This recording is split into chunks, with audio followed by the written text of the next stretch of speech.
देखिए, जमा खान का बयान को आप हल्के में नहीं ले सकते। वो कोई एक आम कार्यकर्ता नहीं है, ब्लॉक स्तर के या फिर कह सकते हैं कोई जिला स्तर के कार्यकर्ता नहीं है। नीतीश जी के मंत्रिमंडल में कद्दावर मंत्री हैं और काफ़ी सुलझे हुए हैं।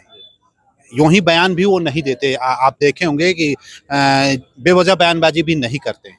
दिल्ली नीतीश जी का जाना और उसके बाद जमा खान साहब का ये बयान आना, निश्चित रूप से ये कुछ न कुछ तो संकेत है कि आरजेडी के साथ अगर वो यहाँ पे चुनाव लड़ रहे हैं विधानसभा में, दरअसल उनके जो विधायक हैं, उनका जो क्षेत्र है, उस क्षेत्र में ज़्यादातर विधायक ये देखते हैं कि यहाँ पर मुस्लिम वोट बैंक कितना है, यादव वोट बैंक कितना है, जिस पर आरजेडी की पूरी तरह से पकड़ है, इससे कोई इनकार नहीं कर सकता। ये है और विधानसभा चुनाव जैसे-जैसे नज़दीक आएगा, इस तरह के की बयानबाजी होगी। एक दूसरा एक और पहलू ये भी है कि अभी आपने देखा कुछ दिन पहले चिराग का भी बयान अपने तरीके से आ रहा है। लात मार दूंगा मंत्री पद। हाँ, आप जरा सोचिए कि चिराग पासवान की राजनीति जो उनके सांसद जीते हुए हैं, पूरी तरह से भारतीय जनता पार्टी की कृपा से जीते हुए हैं और उसके बाद चिराग पासवान इस तरह का बयान दे रहे हैं। एक तरफ कह रहे हैं कि मैं मोदी जी का हनुमान हूं और फिर इस तरह का बयान देना, मंत्री रहते हुए इस तरह का बयान देना, लात मार देंगे, तो ये दूसरी ओर इशारा कर रहा है। आगे आने वाले दिनों में आप देखिएगा उपेंद्र कुशवाहा का भी इस तरह का बयान आएगा। वो दरअसल एक पहलू तो ये है कि नीतीश जी की महत्वाकांक्षा तो है और उनके जो चाहने वाले लोग हैं वो चाहते हैं कि हमारे नेता प्रधानमंत्री बने। दूसरा, ये तमाम जो एनडीए के घटक दल हैं वो अपना pressure politics Bharatiya Janata party पे बनाने के लिए भी इस तरह की बयानबाजी करेंगे। नमस्कार, आप देख रहे हैं 4 PM और मैं हूं अभिषेक मिश्रा। क्या दिल्ली यात्रा, नीतीश कुमार की दिल्ली यात्रा के बाद बिहार की सियासी हवा अचानक बदल गई है? क्योंकि उनके मंत्री का बयान आया है और मंत्री का बयान, जेडीयू कोटे के मंत्री का बयान, मतलब बड़े खेल का संकेत। क्या दिल्ली यात्रा के दौरान नीतीश कुमार की इंडिया गठबंधन के नेताओं के साथ, खासकर कांग्रेस के नेताओं के साथ कोई ठोस बातचीत हुई है या आने वाले दिनों में कोई ठोस बातचीत होने की संभावना है? क्या भारतीय जनता पार्टी को फिर गच्चा देने की तैयारी नीतीश कुमार कर रहे हैं और ऑफर बड़ा मिला है क्या इस बार नीतीश कुमार को? प्रधानमंत्री पद का ऑफर मिला है क्या? नीतीश कुमार के करीबी मंत्री जमा खान ने कहा है कि नीतीश कुमार प्रधानमंत्री बनेंगे। सवाल है कि इतने भरोसे के साथ भविष्यवाणी क्यों? और सवाल यह भी है कि मंत्री की तरफ से इतना बड़ा बयान क्यों? मंत्री ने यह भी कहा है कि विपक्ष के नेताओं से बातचीत होते रहती है। नीतीश कुमार पीएम पद का चेहरा हुए तो विपक्ष के लोग भी साथ आ जाएंगे, कांग्रेस के लोग भी साथ आ जाएंगे। क्या मतलब है ऐसे बयान का? क्या मतलब है इस तरह के बयान का? क्या माने कि अक्टूबर महीने के बाद या अक्टूबर महीने में ही कोई बड़ा खेल हो जाएगा या विधानसभा चुनाव के पहले कोई खेल हो जाएगा? हमारे साथ बिहार के जाने माने टीवी पत्रकार राजेश सर मौजूद हैं और उनसे हम समझने की कोशिश करेंगे। ऐसी स्थितियों और परिस्थितियों पर हमने सैकड़ों बार चर्चा की है आपस में। सर, एक बार फिर बिहार की एक बड़ी सियासी घटनाक्रम पर, संभावित सियासी घटनाक्रम पर आपसे चर्चा।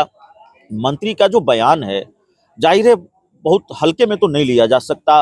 मंत्री हैं, नीतीश कुमार के करीबी मंत्री हैं, जेडीयू के वरिष्ठ नेता हैं, बड़े नेता हैं, रसूखदार नेता हैं और वो कह रहे हैं नीतीश कुमार प्रधानमंत्री बनेंगे। क्या मतलब है? क्या किसी बड़े खेल का संकेत है? देखिए, जमा खान का बयान को आप हल्के में नहीं ले सकते। वो कोई एक आम कार्यकर्ता नहीं है, ब्लॉक स्तर के या फिर कह सकते हैं कोई जिला स्तर के कार्यकर्ता नहीं है। नीतीश जी के मंत्रिमंडल में कद्दावर मंत्री हैं और काफ़ी सुलझे हुए हैं। यूँ ही बयान भी वो नहीं देते। आप देखे होंगे कि बेवजह बयानबाजी भी नहीं करते हैं।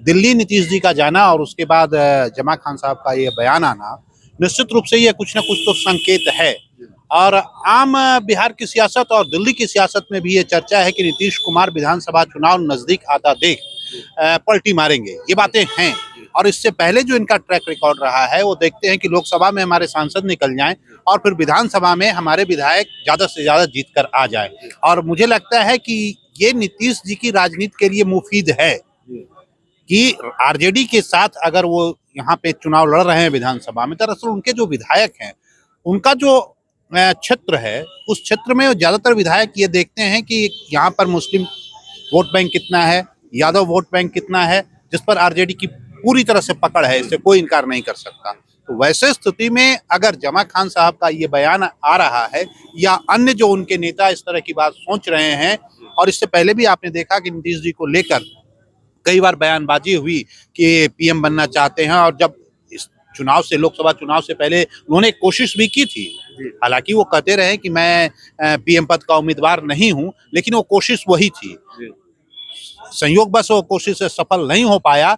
आज एनडीए के साथ हैं, लेकिन बीच बीच में इस तरह की बातें होना, और जमा खान अचानक अपनी तरफ से नहीं बोलेंगे जब तक कोई शीर्ष नेतृत्व या उनके बैक में कोई ऐसा व्यक्ति है जो ये बात कह रहा है कि जो इनके मुंह से कहवा रहा है, ऐसे कोई तो कह नहीं सकता। पार्टी के शीर्ष नेतृत्व का संरक्षण है, बिल्कुल सोची समझी रणनीति है। बिल्कुल एकदम सोची समझी रणनीति है, और विधानसभा चुनाव जैसे जैसे नजदीक आएगा इस तरह के की बयानबाजी होगी। एक दूसरा एक और पहलू ये भी है कि अभी आपने देखा कुछ दिन पहले चिराग का भी बयान अपने तरीके से आ रहा है, लात मार दूंगा मंत्री पद। हाँ, आप जरा सोचिए कि चिराग पासवान की राजनीति, जो उनके सांसद जीते हुए हैं, पूरी तरह से भारतीय जनता पार्टी की कृपा से जीते हुए हैं, और उसके बाद चिराग पासवान इस तरह का बयान दे रहे हैं। एक तरफ कह रहे हैं कि मैं मोदी जी का हनुमान हूं, और फिर इस तरह का बयान देना, मंत्री रहते हुए इस तरह का बयान देना, लात मार देंगे, तो ये दूसरी ओर इशारा कर रहा है। आगे आने वाले दिनों में आप देखिएगा उपेंद्र कुशवाहा का भी इस तरह का बयान आएगा। वो दरअसल एक पहलू तो ये है कि नीतीश जी की महत्वाकांक्षा तो है, और उनके जो चाहने वाले लोग हैं वो चाहते हैं कि हमारे नेता प्रधानमंत्री बने। दूसरा, ये तमाम जो एनडीए के घटक दल हैं वो अपना pressure politics Bharatiya Janata party पे बनाने के लिए भी इस तरह की बयानबाजी करेंगे, क्योंकि अगर नहीं करेंगे तो फिर भारतीय जनता पार्टी से बार्गेनिंग सीट को लेकर कैसे होगी। तो आगे आने वाले दिनों में, आज जमा खान बोल रहे हैं, कल देखिएगा कोई और बोलेंगे, तो इस तरह की बयानबाजी होगी। बहुत सही बात आप कह रहे हैं, इसलिए कि क्योंकि नीतीश कुमार जब इंडिया गठबंधन में थे तो ऐसे ही मंत्रियों के बयान आने शुरू हो गए, भाई सीट बंटवारा कीजिए, हमको इतनी सीटें चाहिए, एक के बाद एक मंत्री, एक के बाद एक मंत्री। नीतीश कुमार के जितने करीबी मंत्री हैं या उन पार्टी के कोटे से जो मंत्री हैं, उनमें से आधे मंत्रियों ने अपनी बात कह दी, और इंडिया गठबंधन को लेकर, कांग्रेस को लेकर अब जो तेवर है वो तल्ख दिखाए। तो मंत्रियों के बयान आने लगते हैं तो समझिए कि बड़े खेल का संकेत है। तो आपकी बात सही है।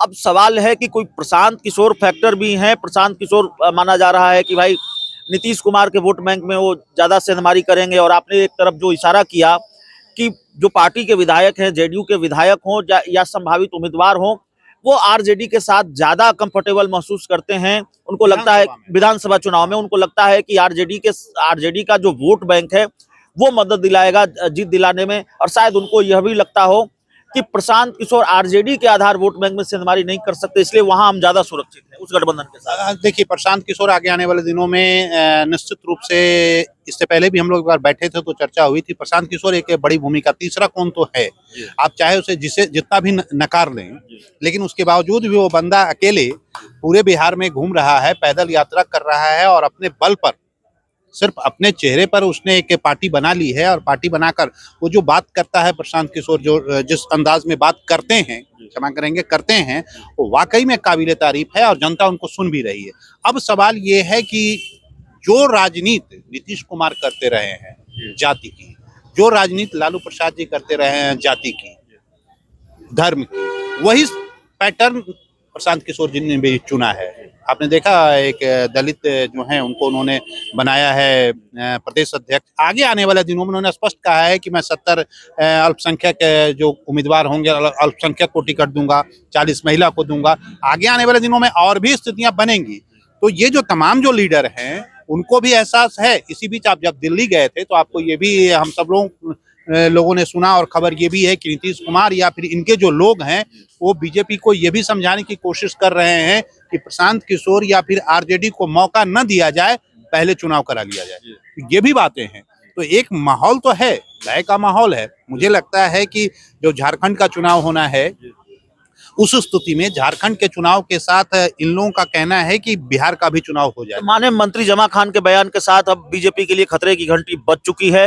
नीतीश कुमार ने एक तरह से संकेत दे दिया है। संकेत मंत्रियों के जरिए ही दिया जाता है, नेताओं के जरिए ही दिया जाता है। संकेत दे दिया है कि भाई हमारा इरादा ये है और हमको परहेज नहीं, हम फिर चले जाएंगे। देखिए, उनके पास तो विकल्प है, उनके पास एक नहीं कई विकल्प हैं, और मुझे लगता है आगे आने वाले दिनों में अगर वो आरजेडी के साथ जाएं, कल की तारीख में प्रशांत किशोर भी उनके साथ हो सकते हैं, ये लोग भी हो सकते हैं, क्योंकि इनका जो मतलब राजनीति का जो कल्चर है कमोबेश एक जैसा है। भारतीय जनता पार्टी के साथ ठीक है नीतीश कुमार हैं, लेकिन नीतीश जी समाजवादी विचारधारा से जुड़े हुए हैं, लालू जी से भी नजदीकी हैं, और आज ठीक है सरकार चलानी थी, सांसद जिताना था तो इनके साथ आ गए। तो ये अवसर की राजनीति तो नीतीश कुमार करते रहे। बीजेपी को अब सोचना होगा, एक बड़ी विचित्र स्थिति है बीजेपी के लिए कि जहां इनके 75 विधायक हों, वो आप पिछले बेंच पर अगर बैठ रहा है, पिछली लाइन पे है, तो सोचने वाली बात है। आगे आने वाले दिनों में आप देखिएगा बीजेपी के लिए मुसीबत खड़ी होगी। और मोदी जी को भी क्या था, उनको सांसद चाहिए था, बना दिए। लेकिन यहाँ पर सवाल ये है कि अगर नीतीश जी जाते हैं तो फिर मोदी जी की कुर्सी खतरे में आएगी, तो ये मुश्किल होगा। देखिए, इस वक्त हमारे साथ राजेश सर थे और नीतीश कुमार के मंत्री जमा खान की तरफ से जो बड़ा बयान आया है, क्या उस बयान को लेकर माने कि ये बड़े खेल का संकेत है, बहुत बारीकी से सर बता रहे थे। इस चर्चा में इतना ही। बहुत बहुत धन्यवाद।